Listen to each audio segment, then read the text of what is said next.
Hello, welcome back to my YouTube channel. अभी तक हमने देखा कि टैलेंट मैनेजमेंट क्या होता है और उसका इवोल्यूशन और की कॉन्सेप्ट। अभी हम देखेंगे कि Zinger model of talent management जो सिलेबस का नेक्स्ट टॉपिक है। So the Zinger model was developed by David Zinger is a holistic and practical framework that explains how organisations can effectively attract, engage, develop and retain talent. तो ये model develop हुआ था, David ginger ने किया था। एक practical framework है जो एक्सप्लेन करता है कि ऑर्गेनाइजेशन कैसे अट्रैक्ट कर सकती है, इंगेज रख सकती है, डेवलप कर सकती है उन एम्प्लॉयज़ को जो कि हाईली टैलेंटेड है। ठीक है। It is also known as the Zinger pyramid of employee engagement and talent management. इसे हम एक जिंजर पिरामिड भी कहते हैं। तो इसका जो स्ट्रक्चर है, structure of ginger model, first layer जो है वो फाउंडेशन लेयर है। इसमें 3 लेयर्स होती हैं। पहला जो लेयर है वो फाउंडेशन लेयर है, दूसरा लेयर मिडल लेयर है और तीसरा लेयर टॉप लेयर है। तो पहले लेयर में क्या है कि बिल्डिंग द बेस। इस लेयर में जो ऑर्गेनाइजेशंस हैं वो बेस को बिल्ड करती हैं। सेकेंड लेयर में मिडिल लेयर जिसमें इंगेजमेंट एंड परफॉर्मेंस पे ध्यान देते हैं।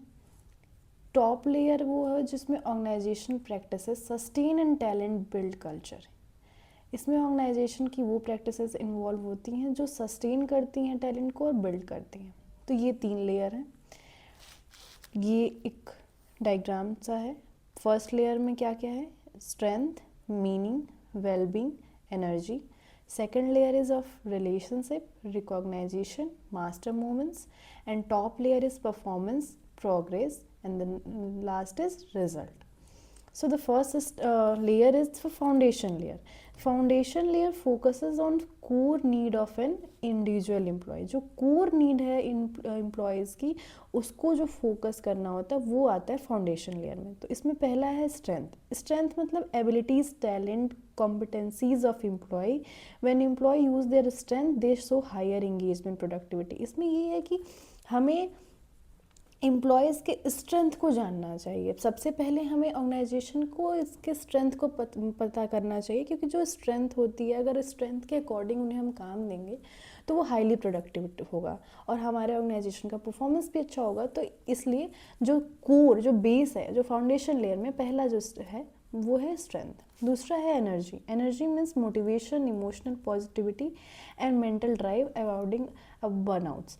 एनर्जी मीन्स कि ऑर्गेनाइजेशन को टैलेंट मैनेजमेंट के लिए एक ऐसा ये हमेशा ध्यान में रखना चाहिए कि जो एम्प्लॉयज़ हैं वो भी एक ह्यूमन बीइंग है।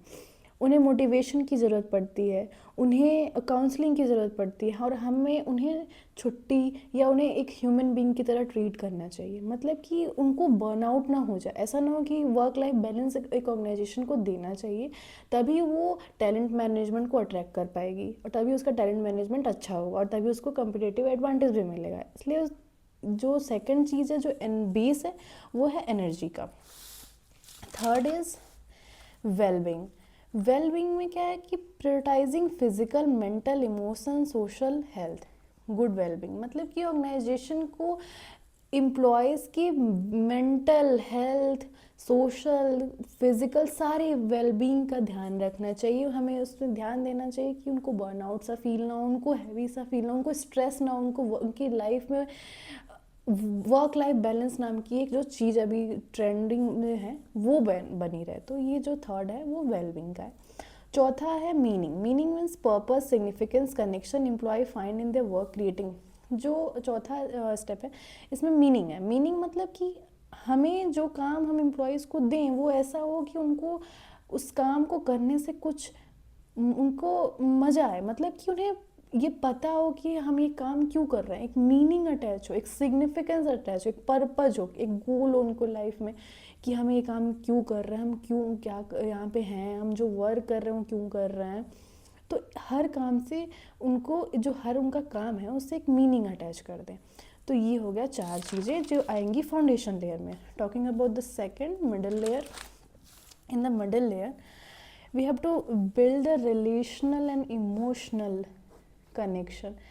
इसका नाम भी है रिलेशनल इमोशनल लेयर। इसमें क्या होता है? Focuses on emotional and social engagement, creating sense of community. इस लेयर में इमोशन और जो रिलेशन बिल्ड वाला एक स्टेज है जिसमें हमें उनके साथ और उनके बीच रिलेशनशिप मेंटेन करनी पड़ती है। जो पहला है उसमें relationship, employee need strong positive relationship at work, strong interpersonal relationship at work is fundamental to engagement. अगर एक दूसरे में रिलेशनशिप नहीं बिल्ड होगा या सबॉर्डिनेट और सुपीरियर में रिलेशन नहीं होगा तो एम्प्लॉयज़ को वो मोटिवेशन फील नहीं होगा कि हम कुछ भी बोल सकते हैं, हम अपनी प्रॉब्लम्स को रख सकते हैं। तो एक ओपन कम्युनिकेशन सिस्टम होना चाहिए जिसके लिए रिलेशनशिप बहुत मैंडेटरी। दूसरा है रिकॉग्नाइजेशन, मतलब कि advocate for appreciation, praise, acknowledgement of employ. जब कोई अच्छा काम करता है ऑर्गेनाइजेशन में तो हमें उसी समय उसको अप्रीजल देना चाहिए। जो भी तरीका है मॉनेटरी नॉन मॉनेटरी उसको अप्रिशिएट करना चाहिए, उसे प्रीज करना चाहिए, उसे एक्नॉलेजमेंट देना चाहिए कि हाँ आपने अच्छा काम किया है। तो उससे वो मोटिवेशन मिलता है, एक रिलेशन बनता है, एक इमोशनल वेलबींग उनकी अच्छी होती है। तो जो सेकंड लेयर है वो यही है कि रिलेशनल इमोशनल लेयर। इसमें है third is master movement, creating opportunity for employee to learn, grow and excel. Organisation को हमेशा अपॉर्चुनिटी देनी चाहिए एम्प्लॉयज़ को कि वो हमेशा आगे बढ़ते रहें, कुछ नया सीखें, अपने आप को अपडेट करें, इन्हेंस अपने स्किल्स एक्सपीरियंसेस में करें। Positive memorable experience that reinforce and employee connection to organisation. और हमेशा हमें ये चाहिए कि जो ऑर्गेनाइजेशन है वो हमेशा उनको एक ऐसा रीज़न दे कि पॉजिटिव फीडबैक दें। इस ये कुछ तरीके हैं जिससे टैलेंट मैनेजमेंट ऑर्गेनाइजेशन अच्छी तरीके से कर सकती है। तो थर्ड लेयर है द आउटकम लेयर। इसमें परफॉर्मेंस एंड प्रोग्रेस की बात होती है। परफॉर्मेंस एंड प्रोग्रेस, परफॉर्मेंस में क्या है, provide clear way to track progress. Performance management system, एक कंपनी के पास एक बहुत अच्छा परफॉर्मेंस मैनेजमेंट सिस्टम होना चाहिए जिसमें KPIs, अप्रेजल, 360 डिग्री कोई भी तरीका यूज करके एक परफॉर्मेंस उनको एम्प्लॉयज़ की टाइम टू टाइम एक टाइम इंटरवल पे मैनेज की जा सके या उसे असेस की जा सके। फिर नेक्स्ट है progress, focus on continuous improvement of employee, feel motivated when they see personal career progress. जब हम एक कॉन्टिन्यूस इंप्रूवमेंट एम्प्लॉयज़ को बताते हैं कि that you are improving from maybe for example we can say कि आप अभी 4th स्टेप पे थे या 4 आपको रेटिंग 5 में से 4 मिली थी, अभी आप 5 हो गए, तो उन्हें एक लगता है कि हाँ हमने कुछ अचीव किया, हमने जीवन में कुछ किया, हम ग्रो हुए। तो जो प्रोग्रेस हम उसको दिखाएंगे वो इसमें आएगा जो कि थर्ड लेयर में, आउटकम लेयर में।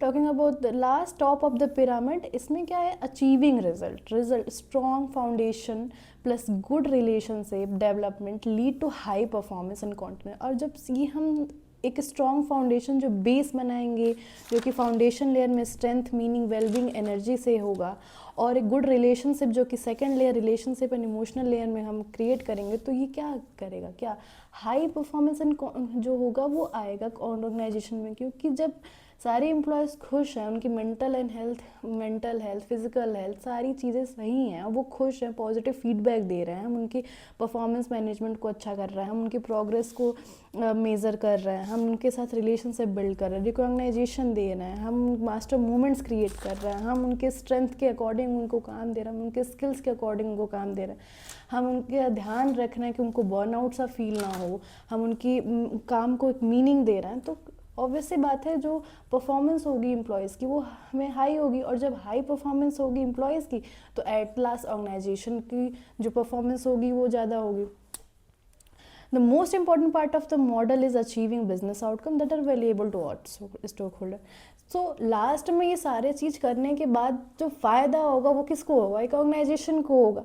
तो ये एक जिंजर मॉडल जो बहुत इंपॉर्टेंट कॉन्सेप्ट है, तो ये सिर्फ यही बताता है कि ऑर्गेनाइजेशन को कैसे एम्प्लॉयज़ को अट्रैक्ट करना है, इंगेज करना है और डेवलप रखना है।